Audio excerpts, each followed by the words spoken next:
시편 15편 1절에서 5절 말씀을 가지고 주의 장막에 머무는 자는 누구인가. 오늘 본문에 나온 문구를 그대로 제목으로 가져왔습니다. 뒤에 또 그렇게 나오죠. 주의 성산에 사는 자 누구오니가. 사랑하는 성도 여러분, 우리는 불안의 시대에 살고 있습니다. 경제적으로 불안정하고 국제 정세는 긴장으로 가득하며 일자리는 불확실하죠. 사람들은 안정과 그리고 안정을 찾기 위해서 아파트를 구입하고 그리고 보험을 들고 은퇴 자금을 몹니다. 그러나 여전히 불안해요. 요즘 젊은이들 사이에서 욜로족이라고 그렇게 이야기하죠. You only live once. 인생 한 번뿐이니까 즐기자라는 뜻이에요. 그 이면에는 어차피 미래가 불확실하니까 오늘을 그냥 살자라는 그런 깊은 불안이 자리하고 있습니다. 반면에 장년층은 자녀 교육과 노후 준비에 매달립니다. 이것만 해결되면은, 저것만 갖추면은 평안할 것 같지만은 그 목표를 이루고 나면은 또 다른 불안이 찾아옵니다. 바로 이런 우리에게 다윗은 시편 15편 1절에서 이렇게 묻습니다. 여호와여, 주의 장막에 머무를 자 누구 오며 주의 성산에 사는 자 누구오리까. 이것은 단순히 우리가 누가 성전에 들어갈 수 있는가라고 하는 종교적 질문이 아니에요. 이것은 누가 진정으로 안전한 곳에 거할 수 있는가, 누가 흔들리지 않은 인생을 살 수 있는가라는 실존적인 질문입니다. 장막은 오엘이라고 하는 히브리어고, 그리고 성산은 하르코데시라고 하는 단어입니다. 히브리어 단어입니다. 이걸 오늘 우리식으로 풀어서 이야기하면 하나님이 계신 곳, 하나님의 임재와 보호가 있는 곳, 그걸 장막, 성산이라고 말해요. 지리적 장소가 아니라 하나님이 계신 곳, 하나님의 임재와 보호가 있는 곳, 영적 상태를 말하고 있는 거예요. 하나님의 통치권 안에서 하나님의 임재 가운데서 보호받고 안전을 누리며 사는 것, 그걸 말하고 있는 겁니다. 오늘 우리는 시편 15편을 통해서 세 가지를 발견할 수가 있어요. 첫째는 하나님이 요구하시는 자격이 무엇인지 알게 됩니다. 하나님이 요구하신 자격을 우리가 알게 되고, 우리가 그 자격에 얼마나 미치지 못하는지 절실히 또 깨닫기도 합니다. 그럼에도 불구하고 우리가 어떻게 그 장막에 들어갈 수 있는지, 복음의 능력을 겸하게 될 것인지 우리에게 확인시켜 주고 있는 대목이 시편 15편입니다. 이 설교를 듣는 시간에 여러분이 자기 없는 자신을 발견할지라도 낙심하지 마십시오. 그것이 바로 복음의 시작이에요. 정말 그 하나님의 성산 주의 장막에 머무르고 사는 자는 어떤 자격을 갖게 되는지, 누가 자격을 갖게 되는지가 이제 말씀하게 되는데, 첫 번째는요, 하나님을 향한 전적 의지가 가능하냐. 하나님을 전적으로 믿습니다. 하나님을 신뢰합니다. 하나님께 모든 걸 위탁합니다. 그래서 오늘 본문에 그게 이제 2절 전반부에 나오는데, 정직하게 행하며 라고 되어 있어요. 이 정직이라고 하는 단어는, 정직히 행한다고 하는 단어는 히브리어는 우리가 생각하는 정직이 아니었어요. 그게 뭐냐면 탐임이라고 하는 단어예요. 탐임. 이건요, 완전하다, 온전하다, 마음이 나누지 아니하다, 이 말이에요. 어떻게 마음이 나누지 않겠어요? 어떻게 하면 완전합니까? 어떻게 하면 온전해요? 하나님 앞에서 경건한 척하고 세상에서는 세상 방식대로 사는 이중적 삶이 아니라 하나님을 향해서 온전히 헌신된 삶, 하나님을 온전히 의뢰하는 삶, 의지하는 삶, 그게 정직이에요. 그래서 여기서 우리는 중요한 통찰을 갖게 됩니다. 우리가 정직할 수 있는 이유는 무엇입니까? 이렇게 물어보게 되면 도덕적으로 우월해서가 아니고요. 우리가 하나님을 전적으로 신뢰하기 때문에 정직해질 수 있다는 거예요. 생각해보시오. 사람들이 거짓말하는 이유가 무엇입니까? 자신을 보호하기 위해서 거짓말을 하죠. 손해를 보지 않기 위해서 거짓말을 합니다. 그런데 내가 진정으로 하나님을 신뢰한다면 하나님이 나를 지키실 거예요. 하나님이 나를 책임지실 거예요. 그것을 믿는다 하면은 나는 굳이 거짓말로 나를 방어할 필요가 없다는 거예요. 하나님 믿지 못하기 때문에 거짓말을 하는 거죠. 자, 그래서 하나님의 장막이 거할 자, 그리고 주의 성산에 사는 자, 머무를 자는 첫 번째 뭐라고 하면 정직하게 행하며, 이건 하나님의 전체로 의지하여서 완전해진 자를 이야기합니다. 두 번째로 하나님께서 또 말씀하십니다. 공의를 실천하며 라고 있는데, 공의는 제가 자주 말하죠. 이게 히브리어 체데크라고 하는 단어인데, 하나님의 기준에 맞는 올바른 행동, 그걸 공의라고 이야기해요. 이걸 우리가 이해될 수 있는 오늘날의 용어로 이야기하게 되면 사회적 공의라, 그리고 사회적 책임을 다한다, 이렇게 말할 수 있겠죠.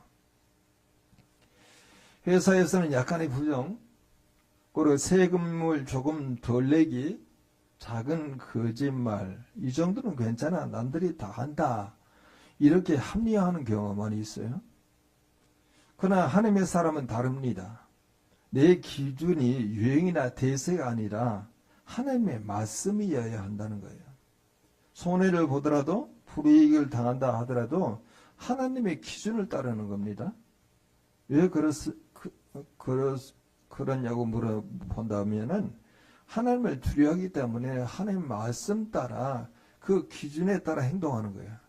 그걸 공의를 실천하며 라고 이야기할 수 있겠죠. 또 다시 하나님께서 또 조건에 대한 내용을 말씀하는데, 그게 마음의 진실을 말하며 라고 되어 있습니다. 마음이라고 하는 표현이 너무나 중요하죠.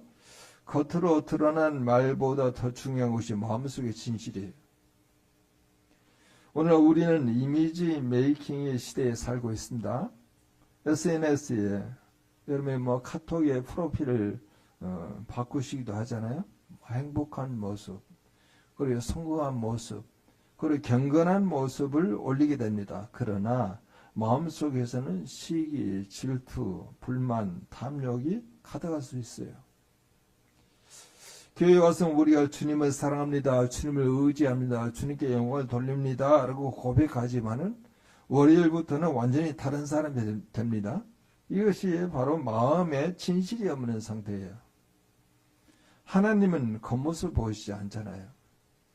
사무엘상 16장 7절에 사람은 외모를 보거니와 나 여호와는 중심을 보느니라, 그렇게 말씀하시죠. 우리의 중심은 여러분 어떻습니까?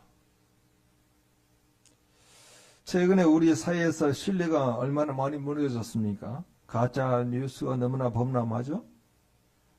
기업들은 소비자를 속입니다. 정치인들은 공약을 믿을 수가 없고, 심지어 교회 안에서 신뢰가 무너지는 일들이 자주 일어납니다. 왜 이런 일이 벌어집니까? 사람들은 하나님보다 자기 이익을 더 의지하기 때문에 그렇습니다. 정직이 손해다고 생각하기 때문이죠. 그러나 하나님의 장막에 머무는 자들은 달라야 합니다. 우리가 정직할 때, 우리가 진실할 때, 우리가 하나님의 기준을 따를 때 이 세상은 하나님의 성품을 보게 되죠. 그것이 빛과 소금의 역할이라 그렇게 말하게 됩니다. 자, 우리는 이처럼 하나님을 향한 전적인 의지를 보게 되면은, 전적으로 의지하게 되면은 이렇게 내면의 정직이라고 하는 내용을 이 세 가지로 한번 보았고요. 이제 큰 두 번째로 우리가 하게 되면 이웃을 향한 사랑이 표현됩니다. 이웃에 대한 사랑이 조건이 되죠. 하나님의 장막이 머무는 자, 하나님의 성산에 사는 자가 될 수 있겠죠. 첫 번째는요, 혀를 다스리는 자예요. 이 혀를 다스리는 내용은 세 가지 죄와 함께 연관이 되어 있습니다. 그 세 가지 내용은 오늘 본문에 3절에 이렇게 나와 있죠. 그의 혀로 남을 허물하지 아니하고 그의 이웃에게 악을 행하지 아니하며 그의 이웃을 비방하지 아니하며. 그의 혀로 남을 허물하지 아니하고는 이 충성모략을 하지 않는 겁니다. 그의 이웃에게 악을 행하지 아니한 것은 악의적 행동을 하지 않는 거예요. 다 혀와 연관이 있습니다. 그리고 그의 이웃을 비방하지 아니한 것은 그 이웃의 명예를 훼손하는 거예요. 야고보서 3장 5절에서 6절은 이렇게 말합니다. 이와 같이 혀도 작은 지체라도 큰 것을 자랑하도다. 보라, 얼마나 작은 불이 얼마나 많은 나무를 태우는가. 혀는 곧 불이요 불의의 세계라. 작은 혀가 얼마나 큰 파괴를 일으키는지 우리는 잘 압니다. 한마디의 말로 관계가 깨어져요. 한마디의 말로 사람의 인생이 무너집니다. 한마디의 말로 공동체가 분열이 돼요. 현대판 비방을 한번 보죠. 과거에는 비방에 직접 얼굴을 보고 험담이나 뒷말을 했습니다. 그러나 오늘날 훨씬 교묘하고 광범위해요. 카카오톡의 단톡방에서 뒷담화를 하기도 하고, SNS에 올리는 암시적인 비난, 그리고 기도 제목이라는 이름으로 퍼뜨리는 남의 약점, 익명 게시판에 올리는 악플, 그리고 특히 교회 안에서 가장 파괴적인 것은 기도해 달라는 명목으로 남의 이야기를 퍼뜨리는 겁니다. 어느 집사님이 요즘 힘들대요. 사업이 안 되고 부부 사이도 안 좋고 기도해 주세요. 이것이 기도 제목이 아니라 비방이에요. 에베소 4장 29절은 이렇게 말합니다. 무릇 더러운 말은 너희 입 밖에 내지도 말고 오직 덕을 세우는데 소용되는 대로 선한 말을 하여 듣는 자들에게 은혜를 끼치게 하라. 또 4절 전반부에 그의 눈은 망령된 자를 멸시하며 여호와를 두려워하는 자들을 존대하며 라고 나와 있습니다. 이 구절은 하나님 나라의 가치관이 세상과 얼마나 다른지를 보여주는 대목이에요. 세상은 누구를 존대합니까? 돈 많은 사람, 힘 있는 사람, 그리고 유명한 사람, 그리고 학벌 좋은 사람을 존대합니다. 그러나 하나님의 장막에 머무는 자는 자의 눈은 다르죠. 아무리 부자라 하더라도, 아무리 권력이 있어도 하나님을 무서워하는 자는 우러러보지 않습니다. 오늘 본문에 뭐라고 나있냐? 망령된 자예요. 오히려 가난하고 연약해도 하나님을 경외하는 자를 귀하게 여기십니다. 야고보서 2장 1절에서 4절은 교회 안에서 부자를 차별 대우하는 것을 강하게 책망합니다. 하나님을 의지하고 하나님을 사랑하고 하나님을 경외하고 하나님의 전적인 통치를 받고 있는 사람을 우리는 존대해야 한다는 것이죠. 4절 하반부에 또 이렇게 나왔습니다. 그의 마음에 소원한 것을 해로울지라도 변하지 아니하며. 이것은 하나님의 나라 시민의 정점이라고 그렇게 표현할 수 있습니다. 약속을 했는데 나중에 보니 나이가 손해가 된다는 거예요. 그때 우리는 여러분 어떻게 합니까? 세상 사람들은 핑계를 쳤습니다. 상황이 바뀌었어. 그때는 몰랐어. 너무 손해가 커 하면 약속을 파기합니다. 계약서의 작은 글씨를 찾아 빠져나갈 구멍을 찾습니다. 그러나 하나님의 사람은 다릅니다. 비록 손을 보더라도 내가 하나님 앞에서 사람 앞에서 한 약속이기에 끝까지 지킵니다. 한 그리스도인 사업가가 있었습니다. 건설 자재를 공급하는데 계약 후 원재재 값이 폭등하게 되죠. 그대로 계속 공급하면은 수천만 원 손해 볼 수 있어요. 직원들은 재협상하자고 했지만은 그는 우리가 하나님 앞에서 한 약속입니다. 손해를 보더라도 지킵시다. 라고 그렇게 말합니다. 그 결과 여러분 어떻게 됐을까요? 단기간에 손해를 받겠죠. 근데 그 신뢰 때문에 더 큰 프로젝트를 맡게 되었고 업계에서는 믿을 수 있는 회사라고 소문이 났습니다. 하나님의 그 신실함을 보상해 준 것이죠. 자, 그럼 이제 세상을 향한 정의를 한번 보도록 하겠습니다. 돈에 대한 태도를 한번 보죠. 여러분 5절 상반부에 이자를 받으려 돈을 꾸어주지 아니하며 이렇게 나와 있습니다. 구약시대 이스라엘 사람끼리는 이자를 받지 말라는 명령이 있었습니다. 특히 가난한 자에게 고리 대금을 받는 것은 엄격히 금지되었습니다. 왜 이런 명령을 주셨을까요? 하나님은 돈보다 사람을 더 귀하게 여기시기 때문입니다. 어려운 사람의 급한 필요를 이용해서 이익을 취하지 말라는 거예요. 오늘날로 말하면 어떤 의미입니까? 어려운 친구에게 돈을 빌려주면서 과도한 이자를 요구하지 않는 것. 급한 사람의 약점을 이용해서 부당한 이득을 취하지 않는 것. 정당한 이익과 착취의 경계를 분별하는 것을 말하고 있는 것이죠. 이것이 바로 하나님의 정의를 실천하는 길이에요. 5절 중반부에 이렇게 나왔습니다. 뇌물을 받고 무죄한 자를 해하지 아니하는 자. 뇌물은 정의를 왜곡시킵니다. 돈 때문에 잘못된 결정을 내리고 돈 때문에 약자를 희생시키고 돈 때문에 진실을 묻어버립니다. 성경은 일관되게 뇌물을 경고하는 것이죠. 너는 재판을 굳게 하지 말고 뇌물을 받지 말라. 뇌물은 지혜자의 눈을 어둡게 하고 의인의 말을 굳게 하느니라.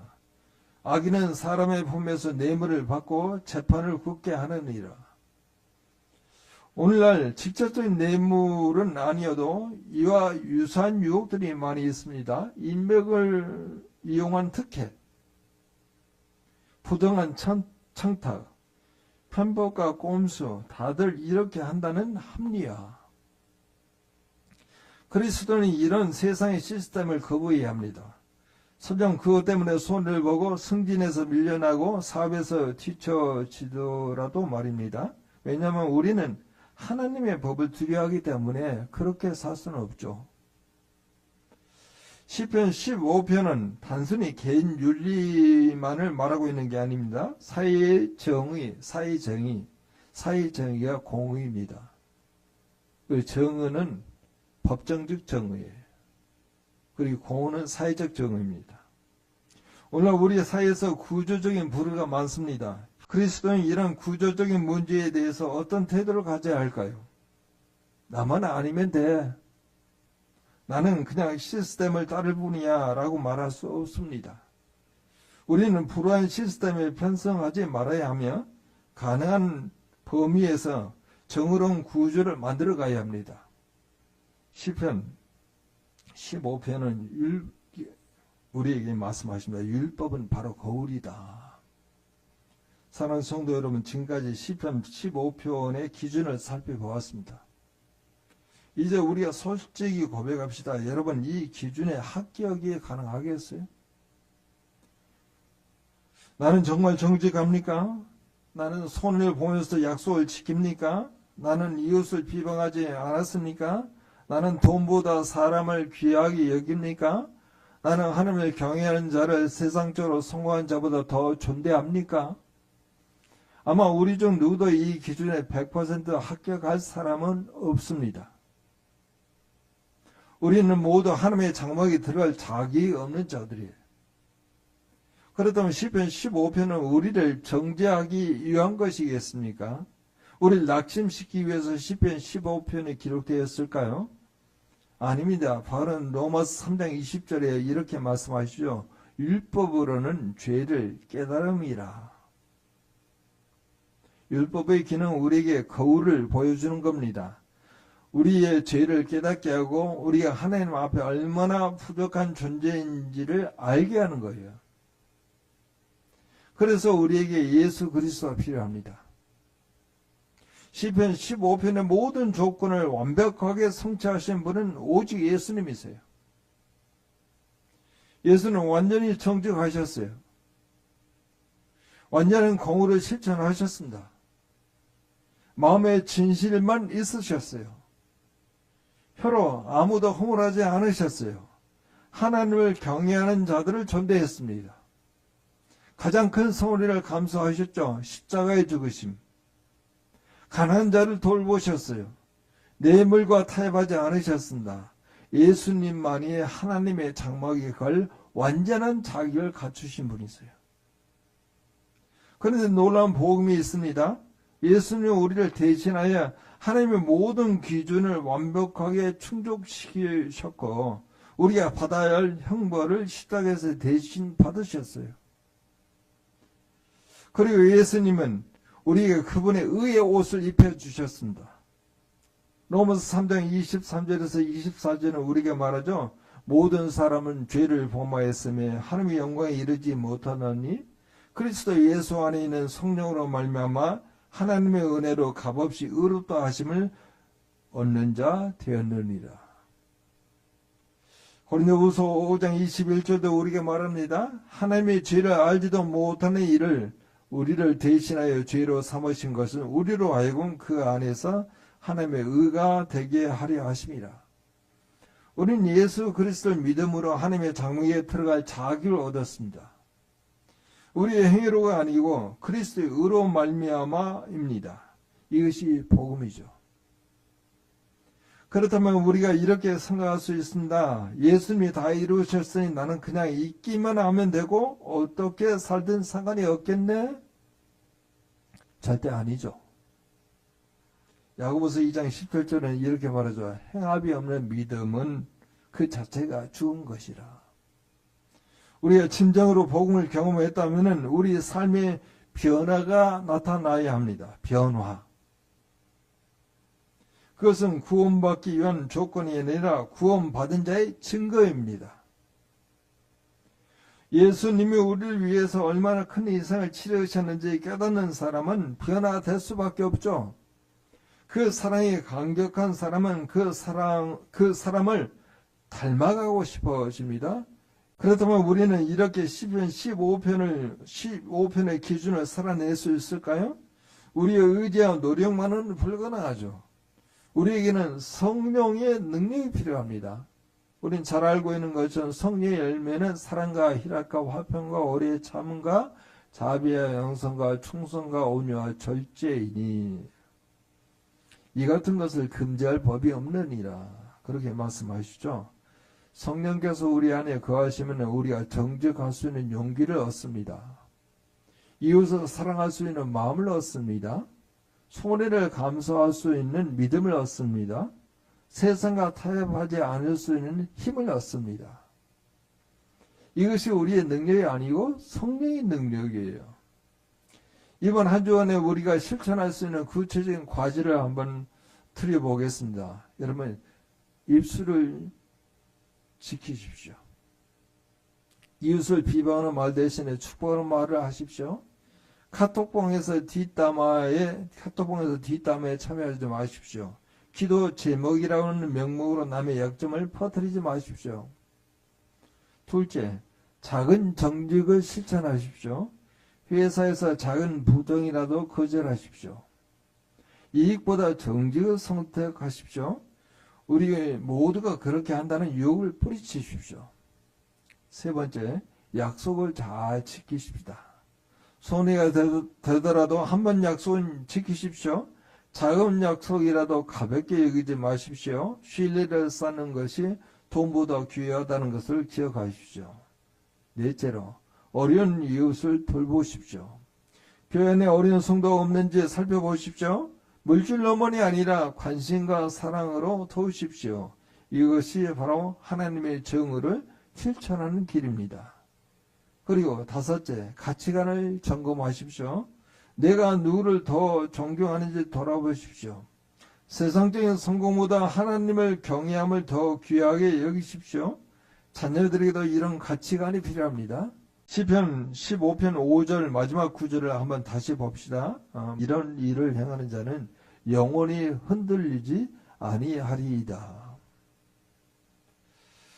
우리가 세상적 안전을 추구할 때는 항상 불안합니다. 경제가 흔들리면 우리가 흔들리고요. 권력이 바뀌면 우리가 흔들립니다. 그러나 하나님의 장막에 거하는 자는 다릅니다. 세상에 아무리 흔들려도 우리는 흔들리지 않아요. 왜냐하면 우리를 지키시는 분이 영원하신 하나님이시기 때문에 그렇습니다. 여러분, 진짜 안전은 통장 잔고에 있지 않아요? 아파트 평수에 있지 않아요. 직장의 안정성이 있지 않습니다. 진짜 안전은요, 하나님의 장막 안에 거하는 거예요. 하나님과의 바른 관계, 이웃과의 바른 관계, 그리고 그 관계를 삶으로 살아내는 것, 그것이 진정으로 흔들리지 않은 삶의 비결입니다. 사랑하는 성도 여러분, 오늘 우리는 시편 15편을 통해서 하나님의 장막에 거할 자격에 대해서 살펴보았습니다. 우리는 모두 자격이 없습니다. 그러나 예수 그리스도의 십자가와 부활로 말미암아 우리는 하나님의 장막에 거할 자격이 있었던 것이죠. 이제 우리는 감사함으로 기쁨으로 그 자기에 합당한 삶을 살아갈 수 있어야 합니다. 우리 힘으로가 아니고 성령의 능력으로 말입니다. 이번 한 주간에 하나님의 장막에 거하는 자답게 한번 살아가 봅시다. 정직하게, 사랑으로, 정의롭게, 그리고 흔들림 없이 살아가 봅시다. 하나님이 우리와 함께 하실 것입니다. 하나님이 우리를 지키실 것입니다. 하나님이 우리 영원한 안식처가 되어 주실 것입니다. 그래서 우리가 이 말씀을 가지고 다 같이 통성으로 기도하겠습니다.